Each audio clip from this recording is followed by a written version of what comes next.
Talking fishing, nothing but fishing, talking fishing. If it's facts about fishing that you want to know, then tune in, folks, cause this is the show. We'll show you all the right bait to use, so sit right back, you got nothing to lose. Doesn't really matter if it's trout or carp, flathead, marlin or a gummy shark.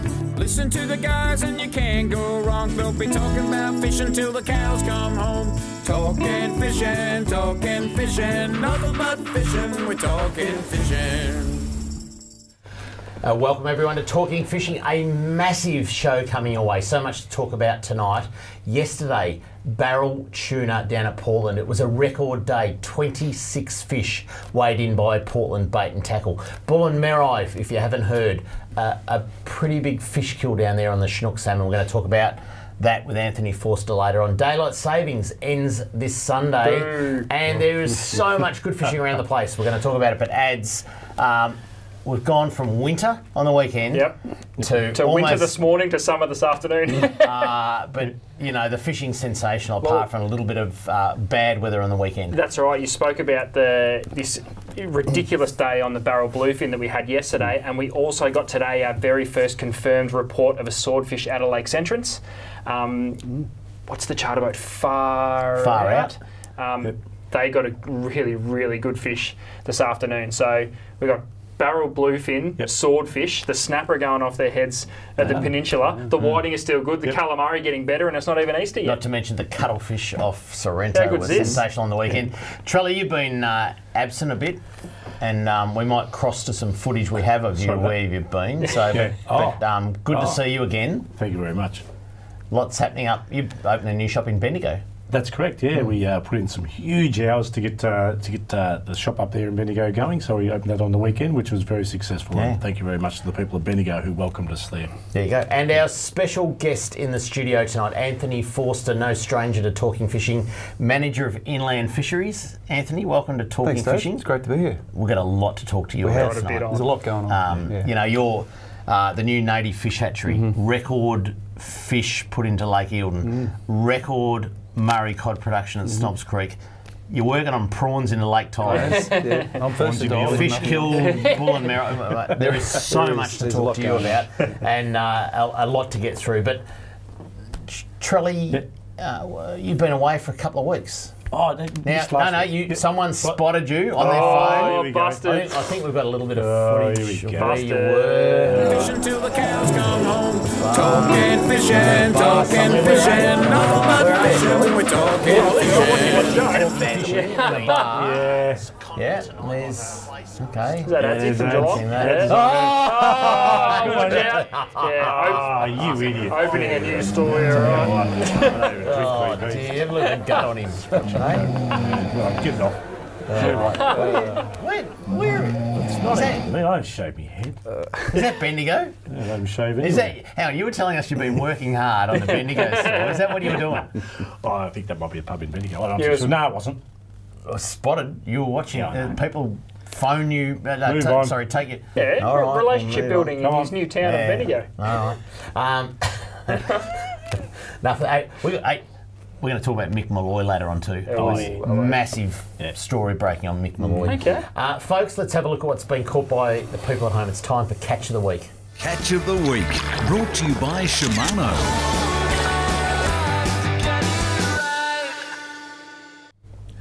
All right, it's good to see the young kids out and about. I know pretty ordinary weather on the weekend, but a lot of people got out earlier than the weekend, Wednesday, Thursday, Friday last week, and none other than young Jack Payne. Have a look at this. A lovely, good, fat King George whiting off the middle spit. Nice. And the whiting just keep battling on. Good to see the kids out there doing it. Yeah. He'll remember that for the rest of his life. You what? He'll remember that for the rest of his life. Yeah. Well done, Jack. Yep. Well done. Excellent. Another angler that was out on the middle spit before the weekend's weather came in, because it was beautiful before then. It was Guesty. Guesty got some beautiful King George whiting off the middle spit. Have a look at that. Guesty, well played, sir. Good handful, couple of handfuls. Whiting rack. Good fillets there. Good fish, aren't they? There's 20 fillets. Yeah. Love how we look at whiting in fillets. Yeah, in beer batter with a bit of lemon. Isn't that good? The Bass River adds. Oh, the bass. It runs out into Western Port, It just does. on the inside of Phillip Island. It does. Now, this is interesting. Was this caught in Bass River or just No, just out? offshore from the Bass River. But I was gonna Graham say, why haven't I heard Ridsdale of got whiting down there for a there, long time? and a lovely whiting and a lovely flathead. I mean, that. Look at that, 4 fillets in beer batter. Yeah, see? That's it. It is just sensational, the fishing down there. Let's head over to Port Phillip Bay, and as we have said on the last probably month of this show, the snapper are going off. Yeah, the and temperature this is now cooled down a little bit. Yeah, that's right. And this is not just, there's about a couple of snap. It is legitimate snapper off the peninsula. Yeah. In the deep water, 18 to 22 metres. Yeah, Morning tide. This is Mornington. Check this Gaza out. Jones, 5 kilos of snapperoonie. How good is that? On your Gaza. And they look as good as they were early fish. Have a look at it. That's in great condition. Yeah. The water's cooling down. It's pretty well snapper season again. I went for a swim on Saturday morning in the bay. Did you have a wetsuit on? No, I didn't actually. well, On the mate. Speedos, Oh, stop it. because there was no one on the beach to look at me. Rocking the budgies. How I found out how cold the water was, the next day on Sunday afternoon I went out for a fish, and I went out the weekend before, it was 21.4 on my screen, 18.5 on Sunday. That's a big drop. Oh yeah, and I felt that when I went for a swim on Saturday. Pretty cool. Felt nothing else, but Yeah, that's right. No, I got out. It's kind of shriveled up. And Didn't fill up the budgies as well? Or? goosebumps. Not at all. One goosebump. The snapper were well off Mount Martha as well late last week. Sam Giaquinta. Well done, Sam. That's a lovely Great fish. snapper. Good eating there. Great That's fish. right. Yeah. Let's head over to St Leonard's Nice on the western shorelines of Port Phillip Bay, and not only is there some beautiful King George whiting, boys, but have a look at this for a gummy shark, a cracking fish, Al Gladman Oh, yeah. off Gummies. St Leonard's. Gummy's still just creeping under the radar. I don't think people realise how good the gummy fishing is at the moment. Yeah, exactly. There is no shortage of gummy sharks. in Not at Port all. Phillip Fillets, Bay. yeah. Big fillets, 2 big fillets. Yeah. Absolutely. Now, Trelly, Yeah. we might need you to identify this next angler because Oh. it was a very, very vague send-in Okay. to Talking Fishing, can I just say. But Yeah. it says here that 2 blokes went up to Nagambie to practice for the Go Fish Nagambie. Yep. Is that Silvio the concreter? Silvio. It is. You It reckon is. that's Silvio the I reckon concreter? it's Silvio, the concreter. Oh, Tell you what, looks Yeah. like him. The So cod he's looks ready, like ready, he doesn't ready to look like take the concrete. Nagambie comp by storm. That's right. well, a lot of people up there practicing. There's lots So of they people. should be. They are- $80,000 for the biggest Murray cod, That's right. $50,000 for the yellow belly. Yeah. So I Yeah. think that's right.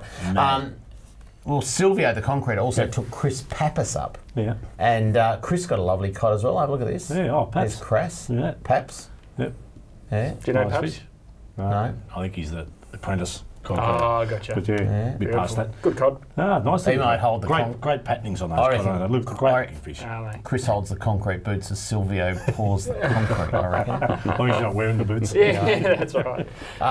All right, let's head to Blue Rock This because is a that's good been a one. hot spot I for like this. a number of weeks now. That it is actually fishing very, very well. Anthony, good to see for the stocking program. Absolutely. That the trout and the bass are both on. Mark Eaton from Moe got down there. The daily double. Mark, he wrote to us. He said he caught a 40-centimetre trout on a pink Tassie Devil, and also caught and released some bass. There was one pictured all around the same size on a Rapala trout pattern. Love your show. Keep up the good work. We fishers appreciate it, and I really appreciate that from Mark. So that was good. And lucky last, we are going to talk about the barrel tuna off Portland later on in the show, so it doesn't feature in Catch of the Week. But what does feature in Catch of the Week is the New South Wales South Coast. Some magnificent catches of marlin. Have a look at this. Tom Keane, and this is from Richard, his dad.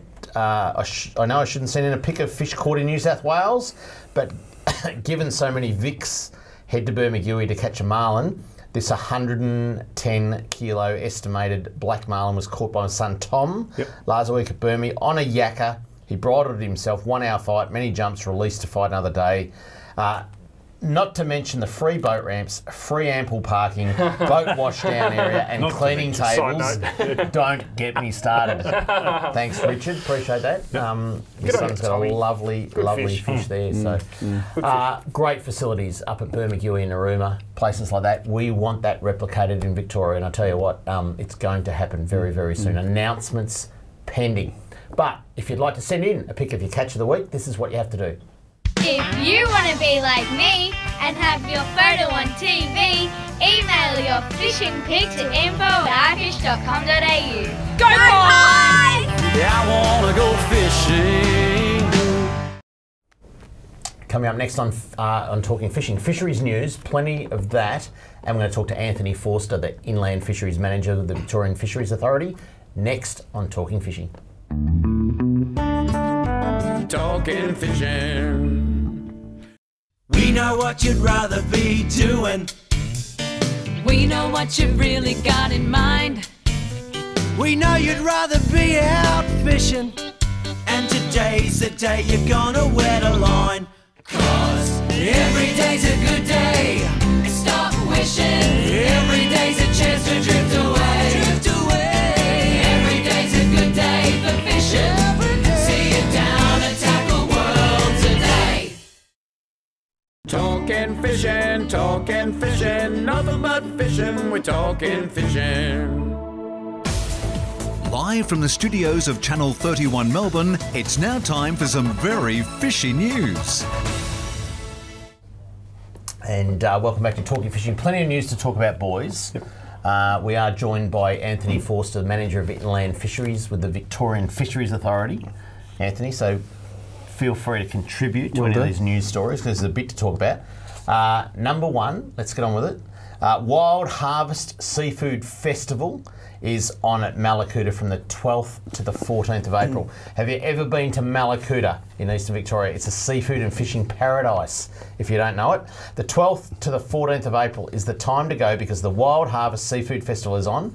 Sample seafood delicacies, learn about Indigenous fishing practices, tour the abalone processing factory, or sign the kids up to the Fish Care Fishing Clinic. It'll be a great thing to do with the family this school holidays.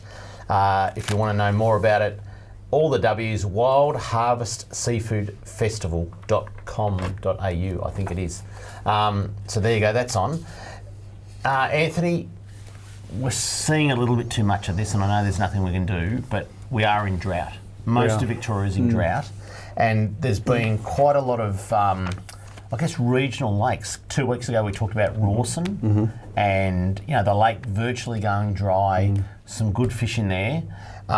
This week, well, in fact, it was last Friday, Lake King in Rutherglen, there needed to be another rescue of fish, and you were just saying that Taylor Hunt and John Douglas from the VFA, well, they got were there early in the morning? They got involved with the local shire and met the anglers down there and went out and worked till 3 o'clock in the morning trying to save these fish. Some photos that we've got up here of Lake King. Yeah. So the boys got in, they rescued 13 mature golden perch from Lake King in Rutherglen, and they plan to rehome them in urban lakes around the state. On Thursday night, fisheries managers got down and dirty, saving native fish and turtles from the lake, which is being decommissioned to be turned into a series of wetlands. These cracking yellow belly, there you go, JD's with one there, measuring around 50 centimetres, weighing 2 kilos, have been transported to Snobs Creek, where they will enjoy a short stay before we stock them into new urban native fisheries. The team also helped 70 turtles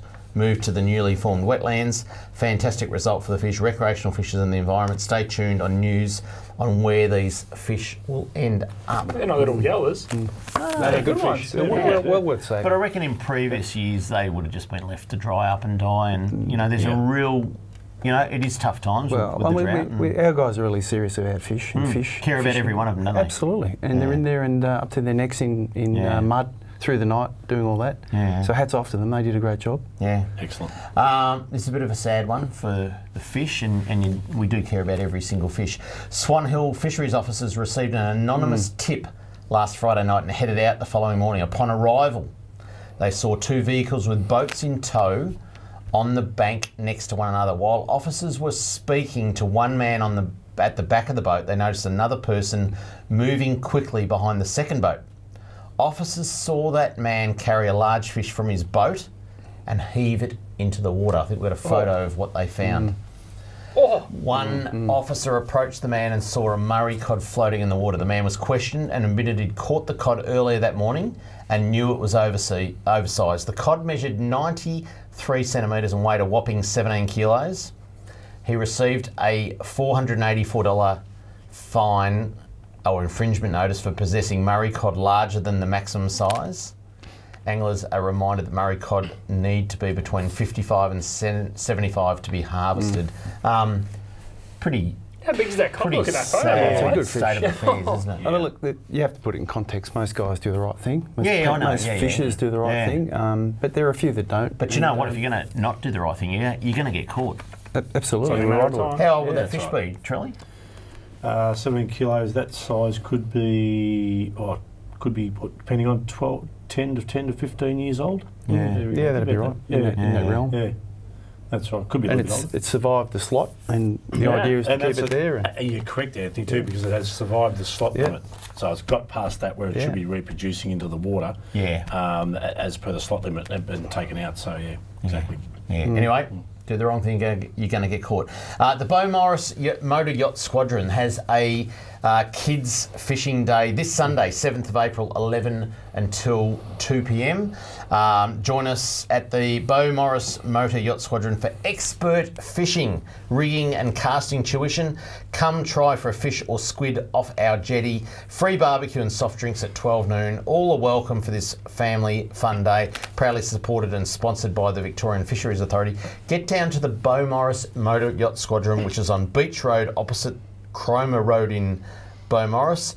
This Sunday, 11 until 2. And I tell you what, kids get down. Why wouldn't you take the kids down to Beaumaris? Exactly right. For a free event, free barbecue, and a chance to catch a fish. I've got to say, some of those anglers down at Beaumaris are pretty good fishers. Oh, yeah, they are. Very good. Going to hear some good stories out of that. So, all right, let's keep it going. What could be a record day for Portland yesterday?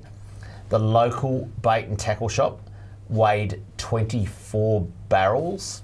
Let's have a look at some of the photos. We'll cycle through them. This is the catch from yesterday, and not all of them, may I say. But yesterday, 24 barrels were weighed. 26 came in that. There was 4 barrels in that photo. That's all right, guys. Also a nice 85 kilo mako. The barrels range from between 80 to 133 kilos. Oh, it's a serious fish. It was a big day at Portland yesterday. Huge. Yeah, I heard it was 30, so it's 24 obviously weighing that thing, and I heard there was... Well, that's only from old mate down the bait tackle shop. Yeah, that's right. Yeah. So we had stories of 4-way hookups and all sorts of business going on. Now, I haven't been in touch with any of the news today, but tipping there's probably a lot of boats out. Yeah, I heard of one taken today, but that's only just through the grapevine. So there would have been more than that. It can't be that good yesterday and one caught today. They take some stopping. Big time. That's right. And they're not out far too, so the guys are getting into them. So it's pretty good, isn't it? All right, last bit of news. Looking for something a bit different to do with kids these school holidays. Come and join the Fishy Fun at the Victorian Fisheries Authority's Marine and Freshwater Discovery Centre in Queenscliff. Here you go. Autumn at the MFDC, kicking off at 10 a.m.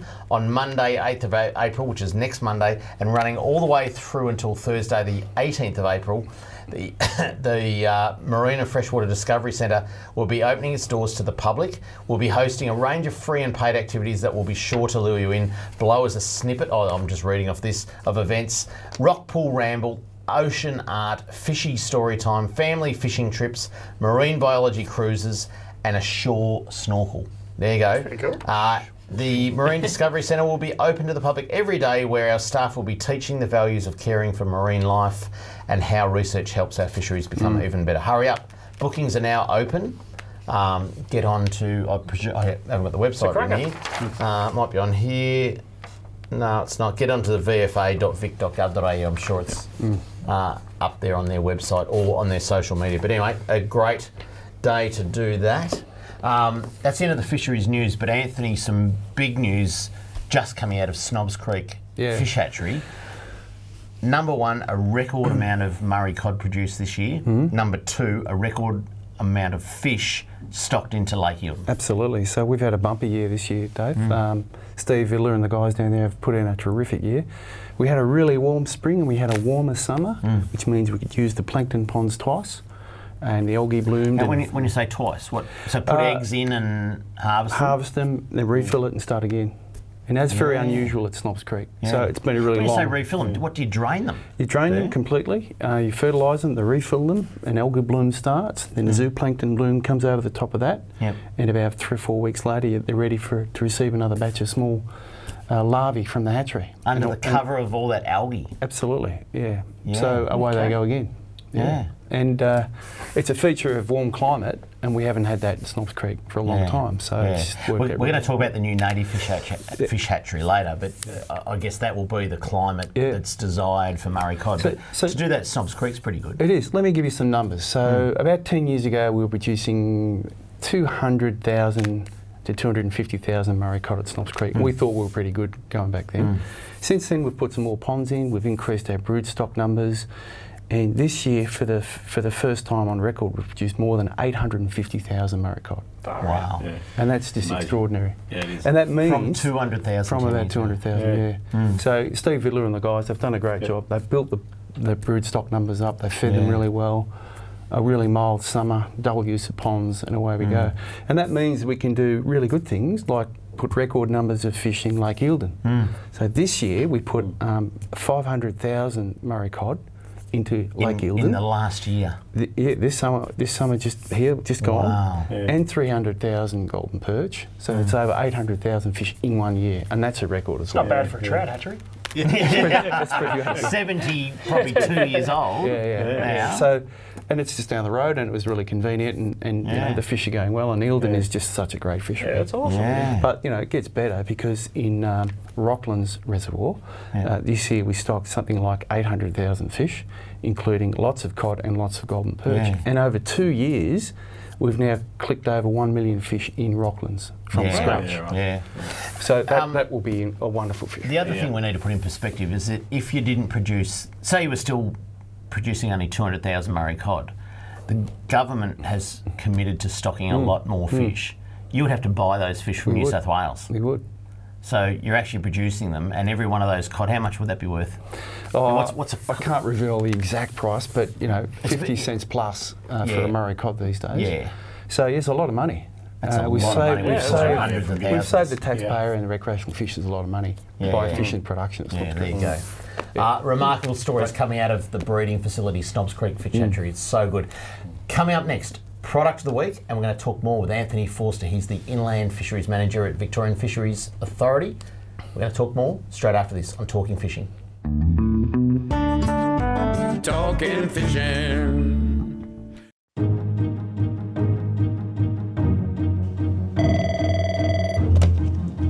Good morning, spotters. Stephanie speaking.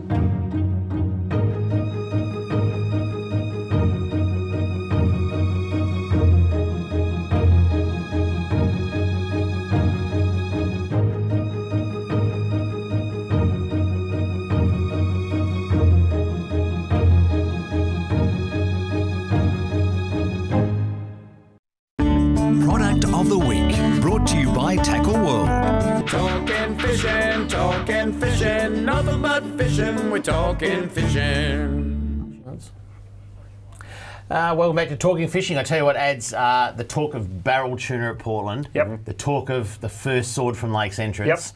Let's talk about game fishing rods because it is the time of year. It is the time. It sort of worked in perfectly because Shimano recently introduced us to the brand new Tiagra Hyper game rod. Now, there is a few different types of Tiagra rods on the market. These are the latest and greatest with a few small changes which make for a really, really big difference when it comes to dealing with game fish. This gives us our first glimpse at the new X5 blank. Now, basically what that means, these rods are lighter, and that is the first thing you notice when you pick up a Tiagra Hyper game rod. The physical weight of it is next to nothing. It also stops the blank wanting to twist under heavy load. That is a big, big deal because it results in less breakages and more power. So they're a lot more durable and they're a lot lighter than, I guess, the old T-curve Tiagra blanks. These are going to take the game fishing world by storm, because they're now covering everything from 60 kilo chair models down to 10 kilo fully rolled game rods to the sword rod, which Trelly's holding there. One of the other new features which we haven't seen on the older rods is every model now comes with a detachable butt. Yeah. So that basically means storing and travelling with rods is as easy as it's ever been.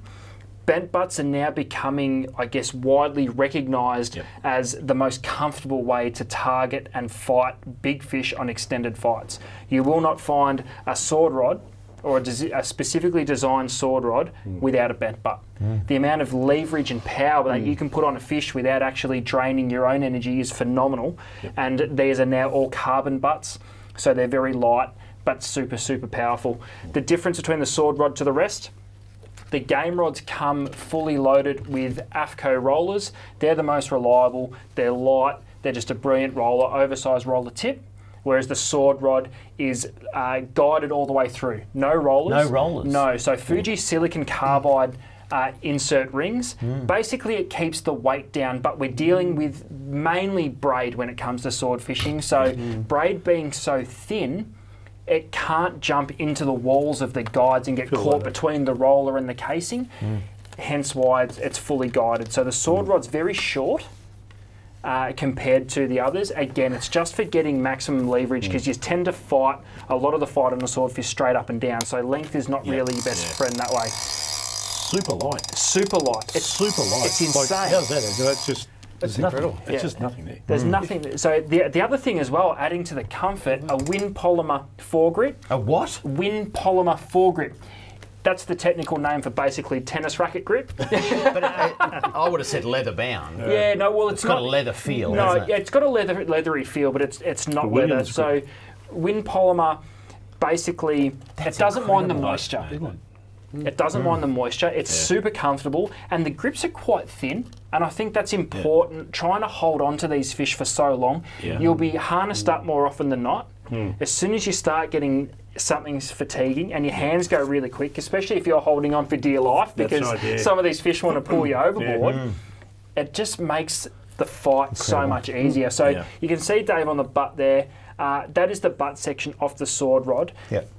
That coupled with that reel, which is a Talica 50, that is one of the lightest but most powerful game fishing outfits on the market. And what was trying to be achieved with these rods, it gives you, what this has tried to do, they've tried to give you a custom feel at an off-the-rack price. So I think they've done a great job. Come and, well, drop into your local and check them out, because there's something else. There's something always changing, and I think you'll be blown away at just how not heavy they are. It's amazing. Tiagra Hyper. Tiagra Hyper. They are on shelves and ready to roll just in time for barrel and sword season. Mad light, aren't they? They're awesome. Fantastic. All right, quick change of subject, because we've got a lot to get through tonight. Anthony Forster is the Manager of Inland Fisheries for the Victorian Fisheries Authority, and one of the iconic fisheries, I think I'll call it, iconic fisheries in Victoria is the Chinook salmon fishery down at Lake Bullen Merri, which is Camperdown in the state's west. And I think, Anthony, we need to put it in perspective. This is a species of fish that is, I think, native to Northern America. It's a lake that is in a volcano's crater. It's a very high saline water. And there's been a bit of a fish kill. Well, there has, and it's really sad because it's such a great fishery, but the fish kill has been smallest scale at this stage. We lost about 100 fish, predominantly rainbow trout, a kilo to a kilo and a half, but some Chinooks as well. Our guys discovered it 2 days ago when they were down there talking to anglers, and they started seeing some fish coming around the edges. So we've cleaned those fish up. There's also some pelicans down there as well. And we've been monitoring it for the last 2 days. Now we think, touch wood, that it's settled down a little bit. And now we're doing a full investigation. We suspect it's water quality, Dave. Because this lake has a long history of fish kills. So is this like a drought type scenario? Are we just not getting enough water back into that? Well, it's a volcanic crater. What leads to a fish kill in this type? It's such a unique ecosystem compared to anything else. What we think, and we don't know yet, but we're looking at it. We think there's been an extended blue-green algae bloom. It's been a hot summer. And now that's quite common for Lake Bullen Merri, isn't it? Absolutely. But what's happened in the last week or two, there's been a very dramatic drop in temperature. Yep. Okay. Now what can happen is that algae bloom can die all of a sudden. Yes. And when it dies, it sits there, the bacteria attack it, it breaks down, it strips oxygen out of the water. Yep. So that's one of our theories we're looking at. And there are a few others as well. One of the things about Bullen Merri is it's very high pH. It's up to 9, so it's quite alkaline. Yep. Now that means that if there's any ammonia in the water, it's very toxic to the fish. Yeah, okay. So Lake Bullen Merri sort of lives on the edge of water quality. Yep. It's a wonderful fishery, but it's quite vulnerable. Having said that, we haven't really had a fish kill of significance for about 10 years. Yeah. So we've done pretty well, and we've got some great fishing out of it. So does that affect the edibility of the fish? No. Not the pelicans, right? Well, the pelicans are no good anyway, were they? They don't taste any good anyway. I've had one steam before. Steam pelican. Yeah, it's not bad. Kind of hard to get past the bill. As you mentioned, you know, the Chinook salmon fishery goes really well through summer, right through the blue-green algae blooms. It's 50 metres deep, they get out of it. So, put in perspective too, the Chinook salmon, there was a period in Fisheries Victoria in the old days where you really had some trouble breeding. Now, you're on top of that, and you've got quite a few eggs in the basket, if you like, right now, haven't you? Timing's actually good because we've just stripped, or in the process of stripping, about 200 broodstock. We've got a couple 100,000 eggs there ready to go. They'll take a while to fertilise and hatch, and we're looking to stock about 40,000 small Chinooks about November, and we'll follow it through with about 40,000 Chinooks yearling fish about May of next year. And they're super fast growing too. We're used to having these systems stocked, and in 5, 6, 7 years' time they're at their peak, but these Chinooks will be within 12 months, really. And look, with the work that Taylor did and a few others in the angling clubs down there, we wanted to bring back the trophy Chinook salmon. We put a lot of energy into revising the stocking program. We had a commitment, a plan, an aim to get to 20-pound fish. We got to 18.8. Wow. So not a bad effort. Pretty close. And it sounds like there's still, I mean, you've put thousands of fish in, so it sounds like 100 fish deaths or something is not a lot to dent the population. I get people ringing me up saying, what the hell have I just hooked at Bullen Merri? It spooled me. What's in there? And it's got a great history. If you drive down there, it's got a great history on that little plaque there, hasn't it? The history of, it's gone back years, back to the 60s. Absolutely, Used to hold big opening competitions. So it's really special in the world. I mean, there's only 1 or 2 landlocked Chinook salmon fisheries in the world, full stop. And that's such a productive lake. So yes, it's a problem now, but it will bounce back. We've got fish to put back in. Awesome. When you think about it, harsh weather, like we've had that run of 30s and that really 40s. harsh weekend 40s, and then to get on the weekend a very, very cold snap. And the same happened with that Menindee sort of scenario too. They had the cold snap with the algae bloom and killed fish. Anyway, there you go. We're just letting you know the facts as they happen here on Talking Fishing. Coming up next, Kramer's mailbag and plenty more on Talking Fishing. Talking Fishing. We know what you'd rather be doing. We know what you've really got in mind. We know you'd rather be out fishing. And today's the day you're gonna wet a line. 'Cause every day's a good day. Stop wishing. Every day's a chance to drift away. Drift away. Every day's a good day for fishing. See it down and tackle world today. Talking fishing, nothing but fishing. We're talking fishing.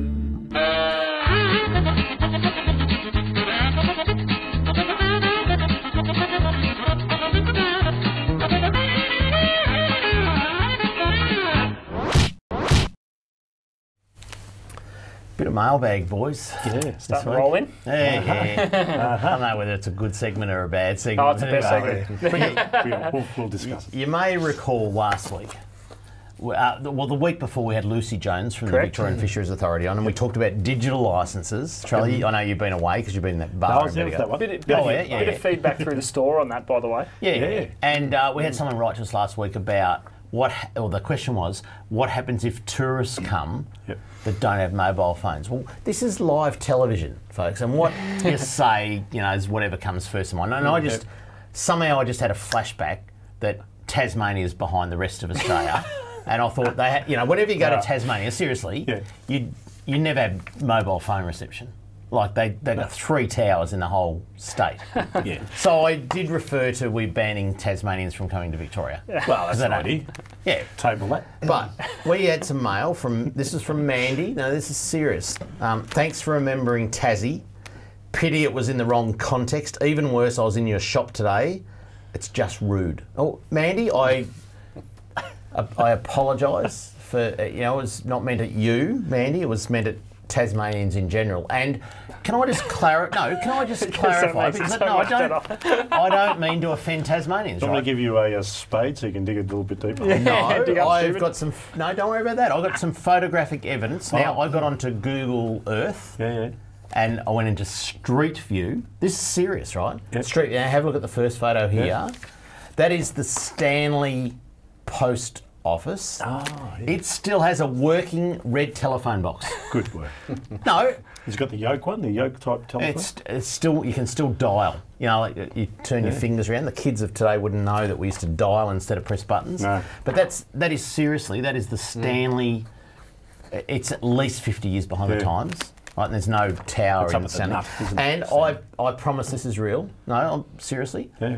I took this photo on the June long weekend last year in the main street of Hobart. Have a look at this one. This is the button to press. I promise you, if you go up the main street in Hobart along the waterway, it's like an emergency button up near the old wool store. I think it is. No, they used to be in Melbourne everywhere. Ads 40 years ago, and Tasmania still has one in the main street of Hobart. And there's a little man come up with the little pinstripes on him to walk across the road. They haven't advanced that far yet, Charlie. Anyway, it's coming. So I apologise to Mandy. It wasn't personal, but Tasmania is behind the times. Anyway. Thank God. Be in trouble. This one is from old mate. He didn't put his name in. G'day, mate. Each free boat ramp should have a gold coin donation box for the Coast Guards. Just turn the ticket machines into one. That's actually not a bad idea. He's saying gut the parking machines. And donation boxes for the Coast Guard. Good job, old mate. I like that idea. Too hard basket. Is that around? That's not a too hard one. Well, free boat ramps is at the moment. Don't get me started. Right, let's keep moving. I'm not allowed to talk about that. Apparently. Next one was from Grant. Grant writes, as a regular fisher at Welshpool and Mans Beach, I'm amazed that there are any fish left. I have often watched the netters drag their nets over the same area. Surely this cannot be sustainable. I'm told that licences that were bought out from Port Phillip have been transferred to Corner Inlet. Not true, I'll tell you about that. When are those in charge going to say enough is enough and buy all the licence holders out and give the place a chance to restock? Also, here we go again. This is going to too hard basket. Free boat ramp. Also, how about a list, if any, of the boat ramp fees that have been lifted so far from Grant? Now, let's just talk about Corner Inlet. Bit to break down on that one. Nobody got a transfer of licences from Port Phillip. What happened is one netter got a payout in Port Phillip and he paid the market price for another licence in Corner Inlet.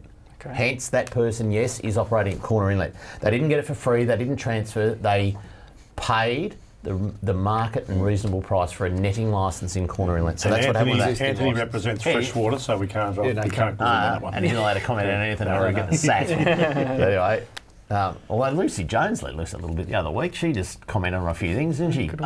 She survived. Anthony, you want to comment? No.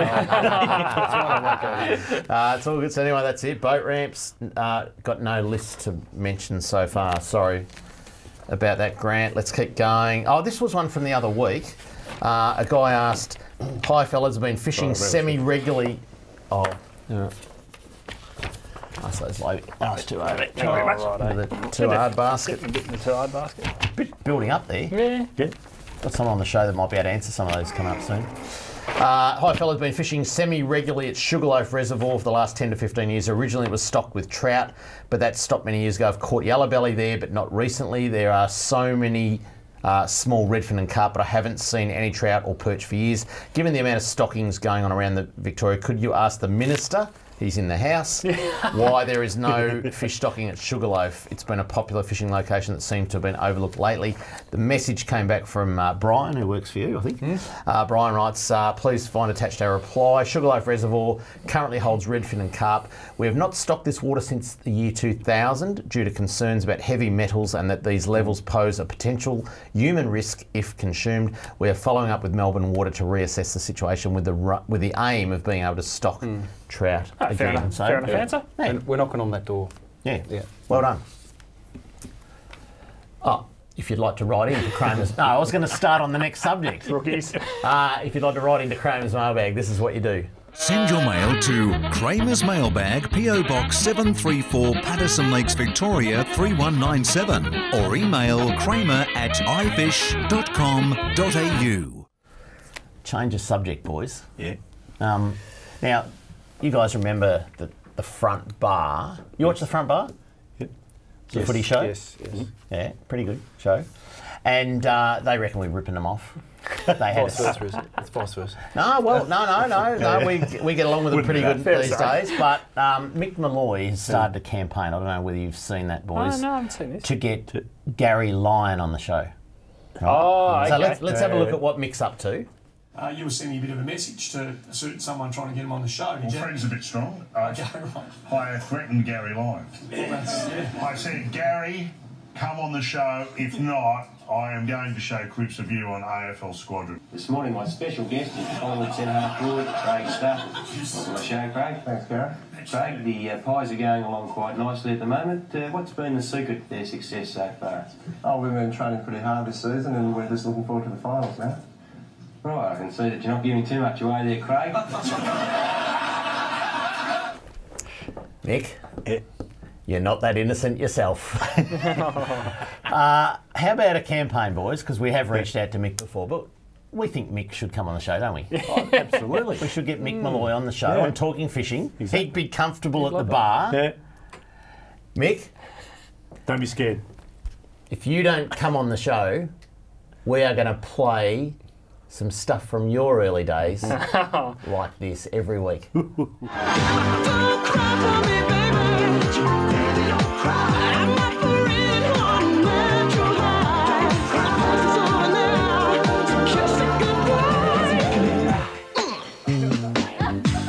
you stand in my shadow, 'cause when you do, I take it personal. That's gold. Mick was in Human Nature. That's gold. Really? There you go. And don't worry, there is lots more where that come from on Mick Molloy. So Mick, come on Talking Fishing. We want you in here at our bar. All right, there you go. The mission is on. Anyone that knows Mick, please get in contact with him. There's plenty of people that I know that are going to talk to me about that. Anthony, the new native fish hatchery. I'm getting yelled at. Yeah. We'll get to it after the break. Coming up next, hotspot yelled at in my ear because we took so much time on Mick Molloy. See you soon on Talking Fishing. Talking Fishing. G'day, Callan here from Paul Worsland's Tackle World Kramer. Supercharged batteries have been supplying maintenance-free marine batteries since 2001. The Seamaster Gold range is second to none, delivering superior starting power and reserve capacity. No need to top up with water, truly a fit and forget battery. With up to 2 years replacement warranty, you know you have quality. Your battery is your lifeline. Without it, you're dead in the water because it's bloody hard to push start. I've got a Seamaster battery in my boat. Make yours a Seamaster Gold today. Talking fishing, nothing but fishing, we're talking fishing. And now the segment you've all been waiting for. Hotspots, brought to you by Seamaster Batteries. Some sensational weather we're experiencing today. Was just glass out conditions. Awesome. Next couple of days, I think, are pretty good. Yep. Going to get a little bit windy on the weekend again. But Sunday's anyway, supposed to be good. Yeah, let's try and get some people onto some fish. Let's head to Port Phillip Bay first of all, and Longreef, Trelly over on the western seaboard. There's some lovely King George whiting coming from there. Yeah, a lot of numbers we're picking up on the reports over that way. Yep. Excellent. Yeah, real good. Mount Martha is the second one. Some lovely snapper, as we've been talking about for weeks, boys. As good as snapper season. Yeah. Yep. As good as snapper season. Yeah. Just crossing into that 18-point-something degree mark in Port Phillip Bay fish now. are in the deep water. Yep. It's Good really size. good for snapper. Yep. Yeah. Let's head over to Western Port, the middle spit, as you saw in Catch of the Week, King George whiting galore. It's the capital right now. It is, and it will continue to be. It just will. That's how it happens. Keep going through it. Coronet Bay, because we've got lots to talk about. Coronet Bay, another one, King George whiting. It would be remiss of us not to mention that the next hotspot is Portland. Yep. Get down there on the tuna, and if the barrels are there now, they'll probably be there for a good couple of weeks. Yeah. People will start going to Port Fairy, to Warrnambool, to Apollo Bay, and get that run of barrels as they go past. How quickly do you think Portland booked out for Easter after yesterday? Pretty damn. Done. Yeah, that's right. Yeah. And lucky last, I know the school fish are there at the moment. It's only a matter of time before the barrels turn up. But Cape Shank is our last hotspot for the week. Yep. And I'd be heading out there if I was just staying worth a around look. Western Port or 100% whatever. worth a So look. The odd not kingfish even to too the far from Sorrento if you want to motor on round. I know you didn't mention it, but the freshwater fishing is doing really, really well too. Yep. Up around our neck of the woods, Shepparton, and the Murray up there has been fishing really well. Just thought I'd put that in for you guys. Yeah, absolutely. Yeah. Sorry about that. I mean, it's tuna. They've just gone nuts. So yeah, great. Yeah. All right. Want to talk about a couple of things. The new native fish hatchery, Anthony. How's that work going? Well, it's going really well. So we've got a target 1 million commitment to build a new hatchery, and it's a $7 million package, and it needs to go around the Shepparton area, and that's really good for us because it's warm, it's pretty central, and we've done a lot of work looking at groundwater particularly, but also surface water, and we're starting now to work out, where to go basically. We're doing our site evaluation stuff. So selecting a site is the first cab off the rank. We're getting close to that within a fortnight. Got some good options? Well, within a fortnight we'll have some properties to look at and some people to approach. Both north and south of Shepparton at the moment. Then we move to design. We've got a massive workshop, Australia-wide workshop. You've got some of the leading experts in Australia on farms or hatcheries, haven't you? Yeah, we've got people from all over Australia come together, talk about best practice so we get the design right. Really important. And once we've got the design right, what we do is we do some costings around the operating, the capital, the engineering side of it. That all comes together in the form of a business case.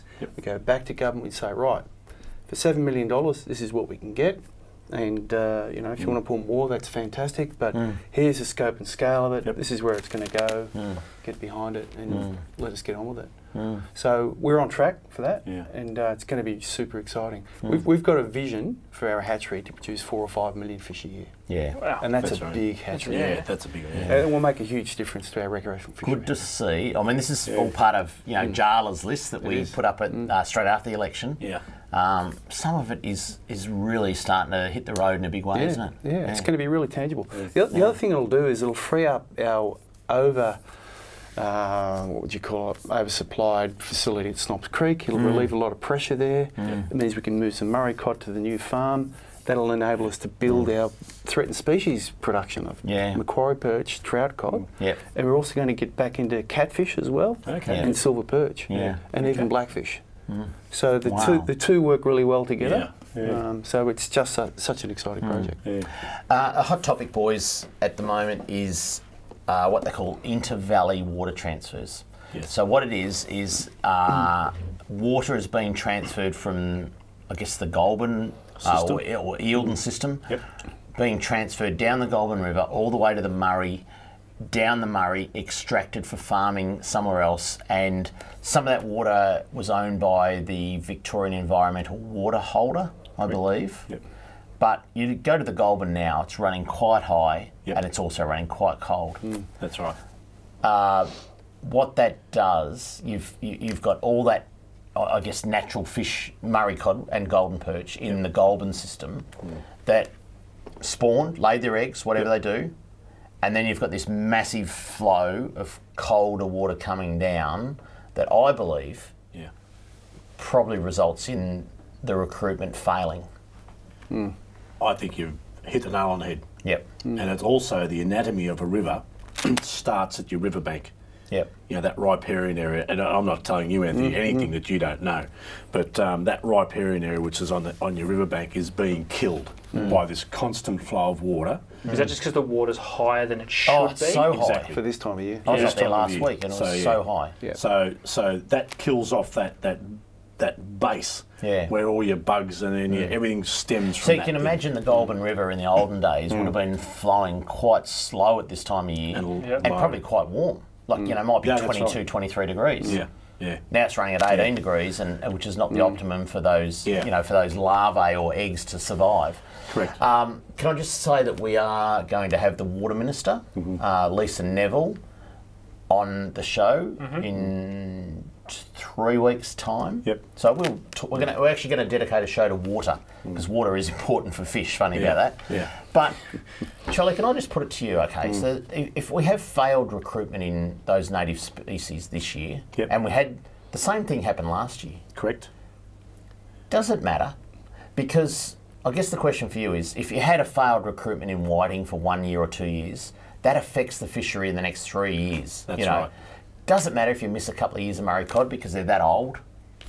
Look, I think in natural scenarios that this thing has happened, right? But now we've got the water resources and the dams to deal with this. We've got a management system, but that management system's been hijacked by the dollar, I believe, with the Murray-Darling Basin Plan, and it's been fed downstream. So it will affect it, and it will affect the fishing years to come. Yeah, I think the concern, if it just goes on and on and on, yes, there'll be no respite for the fish. Yeah, that's right. All right, lots to talk about on that. We might continue that discussion next week because we are out of time. Anthony, thanks for coming in tonight. You're welcome. Yeah, it's always good to have you on the show. Thanks. Plenty of good freshwater stories coming out of Victoria. That's right. But that's it for Talking Fishing. Hope you enjoyed the show. Always great to have Anthony on.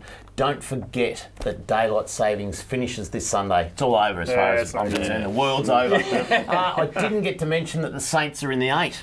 Anyway, until we see you again next Tuesday on Talking Fishing, the Saints will still be in the 8.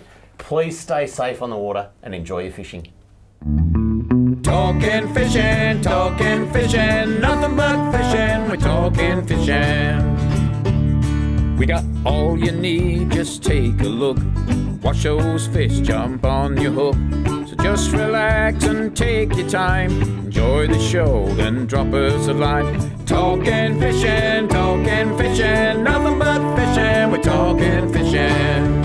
Talking fishing, nothing but fishing, we're talking fishing. Talking fishing. Have a good weekend, Mr. Walker. You too, son.